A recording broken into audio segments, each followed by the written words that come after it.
Essa é a representação mais recente que a gente tem com os dados científicos mais recentes sobre a real aparência do tiranossauro. Ele nem era tão assustado, os caras falando. É isso, bota isso. Na da direita ali parece ser meio maluco, né? Então, cara de doido da pega, velho. O que dá? O lábio. Tá vendo que os dentes não estão aparecendo? Não estão. A gente sabe que esses bichos hoje, muito provavelmente, tinham esses lábios cobrindo os dentes.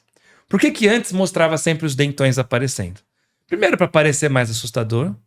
E porque a gente comparava eles muito com o crocodilo, que é um réptil predador grande de hoje em dia.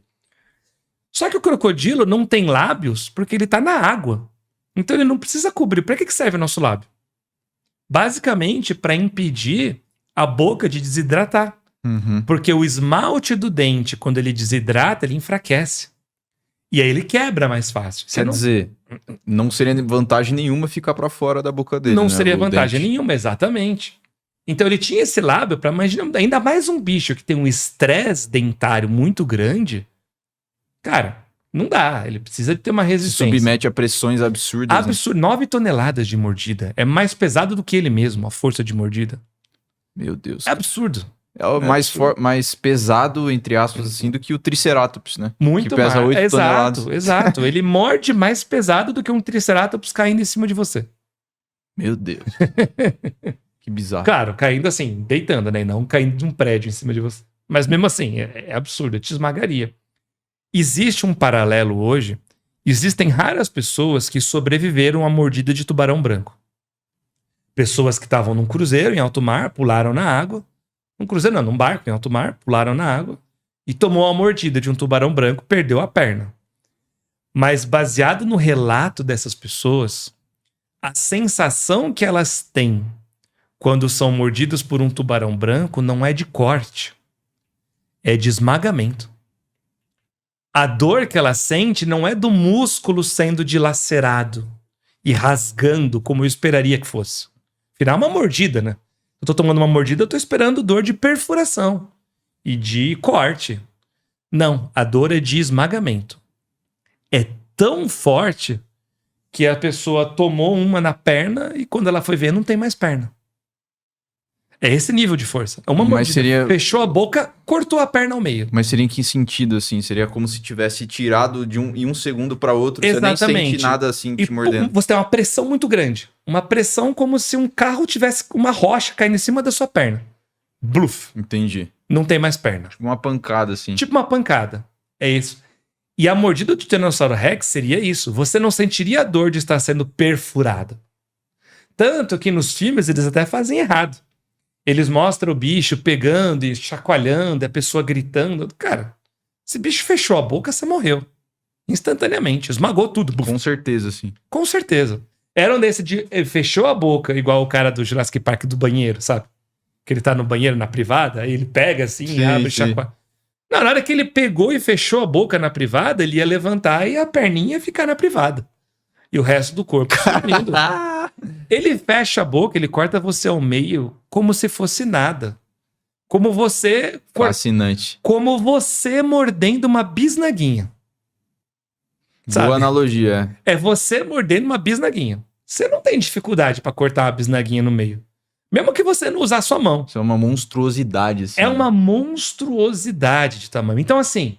Coloca outra lá, João, por favor, pra gente ver a diferença. Deixando de lado essa parte de que ele é famoso por ser norte-americano, ele é um animal extremo. Tá vendo? Esse aqui é um pouquinho outdated já, um pouquinho desatualizado, porque ele tá mostrando menos rechonchudo. A gente sabe que ele era um bicho muito robustão e com os dentes ainda aparentes. E ele era realmente musculoso assim, ó? Absurdamente forte. Você conseguia ver os músculos dele assim? Tanto que o braço dele... Não, extremamente musculoso. O braço dele, ele tinha uma força... Cada bracinho conseguia levantar uns 200 quilos. Ah, que isso, cara? Com esse bracinho. É porque parece pequeno, mas esse braço é do tamanho do teu braço. É. E assim, tem só razão. que a força do teu braço é o músculo que vai daqui, né? É o seu bíceps. O bíceps dele é pequeno, mas olha o músculo aqui, ó, peitoral dele. É muito grande. É verdade. Então, pra ele trazer e fazer isso aqui... Olha ó, o peitoral dele ali, cara. é enorme. É gigantesco. É enorme.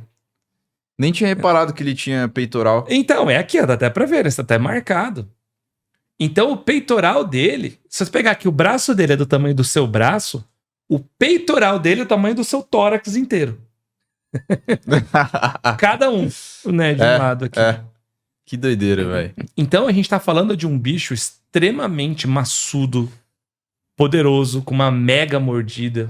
Cara, Assim. que genética, velho. E ele tinha cristas na cabeça também. Essa musculatura de trás aqui da cabeça também é um pescoço muito forte. Então o bicho, pra morder um pedaço e puxar assim, ele arranca. O cara é meio que abençoado pela evolução, assim, né? Pela força. Pela força. Ele é muito, muito forte. Qual que era o ponto fraco dele, Bruno? Primeiro, predador, tem que comer muito. Músculo gasta energia. Tanto que é por isso que, assim, né, no nosso caso, você faz academia, você mantém mais o seu shape, porque mesmo que você não tá gastando caloria durante o exercício, mas o seu déficit energético aumenta, porque músculo necessita de mais energia para se manter, gasta mais energia básica do metabolismo do que gordura. Sim. Olha o tanto de músculo que tem aí para manter. Ele não é gordo, não. Isso aí é músculo puro. Meu Deus. Imagina o quanto de comida esse bicho não precisava comer. Mas será que, por exemplo, ele não poderia ter uma bactéria específica que ele comia menos e conseguia absorver mais as calorias? Talvez isso não preserva no fóssil. Não dá pra saber. A gente só consegue saber o que preserva nos fósseis. Né? Isso Então, no caso do brontossauro lá, a gente também não sabe. também não sabe. O quanto que tinha ali dentro dele o suficiente de bactéria, de flora intestinal para isso. Então esse bicho devia ter um estresse de vida de conseguir energia. O Comer, tempo inteiro, né? reproduzir e continuar assim. Esse era o ponto fraco, porque na adulta ele não tinha predadores. Qual que é o ponto fraco dele? Outro tiranossauro. Porque a gente sabe que esses bichos são extremamente agressivos entre si. Aqui em Santo André mesmo tem um museu, que é a Sabina, que é muito legal, vale a pena ver. É o único esqueleto, a única réplica de um esqueleto científico de Tiranossauro Rex da América Latina. É nada que tem aqui. Tem aqui do lado, cara. Aqui Mentira. pertinho. E nessa réplica científica, que é de um bicho chamado Pac-Rex, você tem uma marca de mordida nele que encaixa perfeitamente com o dente de outro tiranossauro. Então esses bichos disputavam entre si, dando mordiscadas. E essas mordiscadas, como ele tem uma mordida muito forte, arrancavam um pedaço do osso dele. Se arrancava um pedaço do osso, causava ferimentos profundos. Uhum. Ferimentos profundos levam à infecção, infecção leva à morte. Então o grande perigo dele era ou morrer enfrentando um herbívoro, em algum momento ele ia dar um passo errado. Ia tomar uma chifrada de um triceratops, uma rabada de um anquilossauro, ou durante uma disputa por território, perder para outro tiranossauro. Como que eles dormiam? Se você procurar aí, coloca aí, João, T-Rex Sleeping. Vai achar talvez umas paleoartes. A gente sabe que os dinossauros terópodes, né, desses aí, eles dormiam. Terópodes que ficam São sobre duas patas. Isso, bípedes e carnívoros. Não.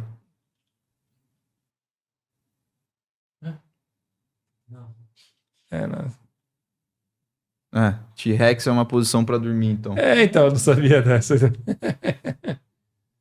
Tá vendo? Provavelmente colocava assim. Que interessante, eu achava que ele ficava em pé.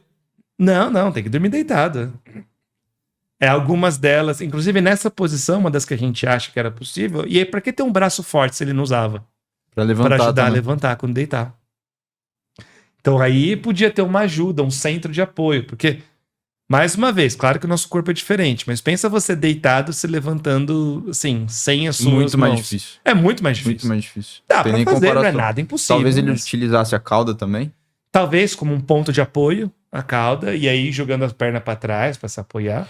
E o braço podia dar um impulso básico. E os de 4 patas, assim, eles dormiam em pé? Dormiam e aí, por exemplo, o pescoçudo. Dormia esticado assim, com o pescoção? Como é que girafa dorme? Já viu girafa dormindo? Colocava na árvore, talvez. Não, o pescoço pra trás. Que aí você diminui metade do tamanho do corpo. Girafa dorme assim. Girafa dorme com o pescoço pra trás. Interessante. Ela gira o pescoço e aí fica pra trás, assim. Então é bem legal, uma forma como a gente tem desses bichos dormir. E é interessante essa pergunta, porque pensar como ele dormia, como ele vivia, como que era o dia a dia. Nem sempre esses bichos estão caçando. A gente, por conta da cultura pop, acha que eles são bravos o tempo todo, e estão caçando o tempo todo. Não, eles eram pais amorosos. Nós sabemos que os dinossauros cuidavam dos filhotes. A gente tem evidências deles preservados próximos do ninho. Tem um dinossauro famoso até, que é o Oviraptor, Sim. que ele levou a fama de ladrão de ovos. Porque ele tinha um bico e foi encontrado com vários ovos quebrados. E aí, 60 anos depois da sua descoberta, resolveram estudar os ovos. E descobriram que os ovos eram dele. Tinha um embrião da própria espécie. Ele não estava comendo os ovos.